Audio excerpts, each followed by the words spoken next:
The night was silent except for the faint echo of piano notes drifting through the polished marble halls of a tall glass building.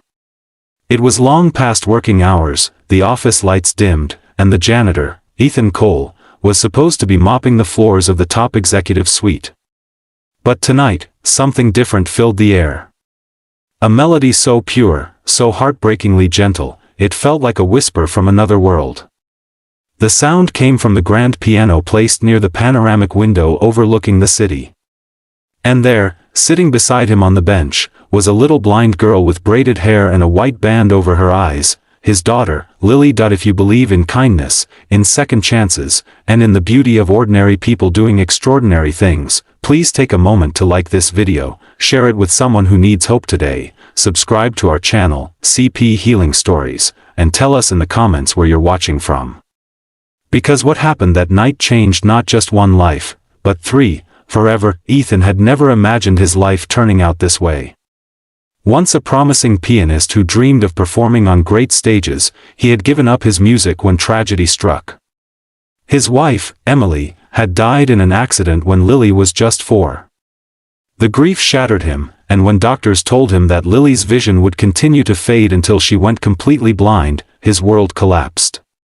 Music was the only connection he had left with his little girl, the one thing she could still feel even when she couldn't see. But dreams didn't pay bills, and Ethan took whatever job he could find, eventually becoming a janitor at a prestigious corporate firm. Every night, after finishing his cleaning rounds, he would take Lily, who often waited for him quietly in the janitor's room, to the top floor, where an old grand piano stood unused in the executive lounge. There, under the warm city lights, they would play together. Ethan guided her small hands over the keys, teaching her to see through sound, to imagine the world in melodies. Her laughter would fill the room, and for a few moments, Ethan would forget the weight of his life. He would forget the janitor's uniform he wore and remember the man who once dreamed of concert halls, but what Ethan didn't know was that someone else was listening that night. Behind the door, hidden in the shadow of the hallway, stood Claire Donovan, the company's CEO. A woman known for her strength, elegance, and unshakable authority, she had stayed late to finish a deal when she heard the sound of the piano.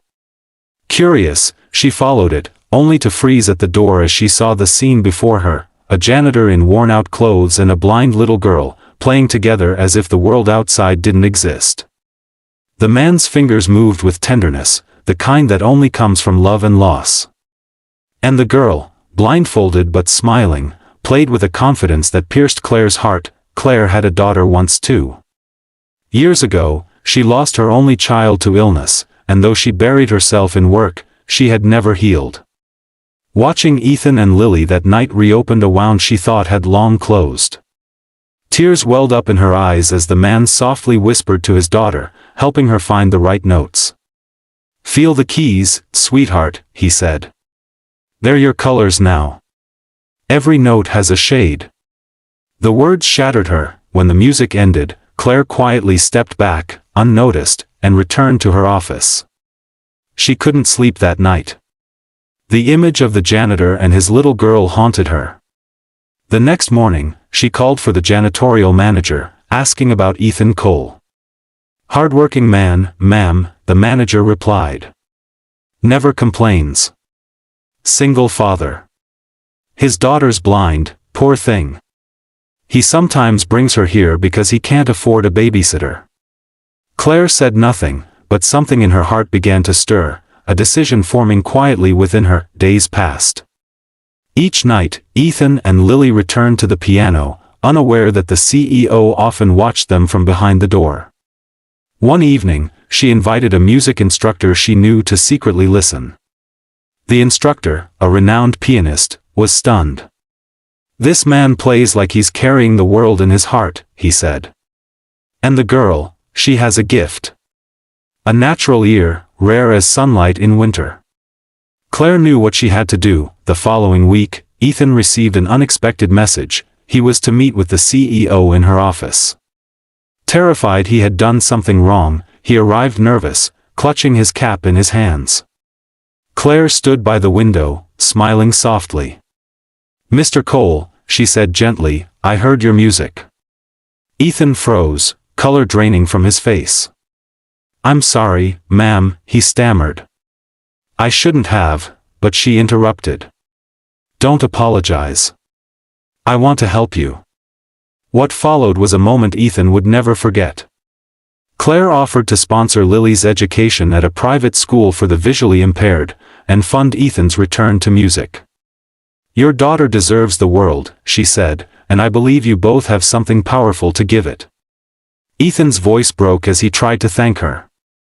For the first time in years, he felt seen, not as a janitor, but as a father and an artist. Months later, a grand charity concert was held in the same building. The stage was simple, but the hall was full. Ethan, dressed in a clean suit, sat at the piano as Lily stood beside him, her small hands poised over the keys. The crowd went silent as they began to play, the same melody they once played in secret. This time, the world listened. Claire sat in the front row, tears streaming down her face. The music rose like a prayer, one of love, of loss, and of redemption. And when it ended, the hall erupted in applause that felt like healing itself. After the concert, as people gathered to congratulate them, Ethan turned to Claire. "I don't know how to thank you," he said. She smiled faintly. "You already have," she whispered. "You reminded me what hope sounds like."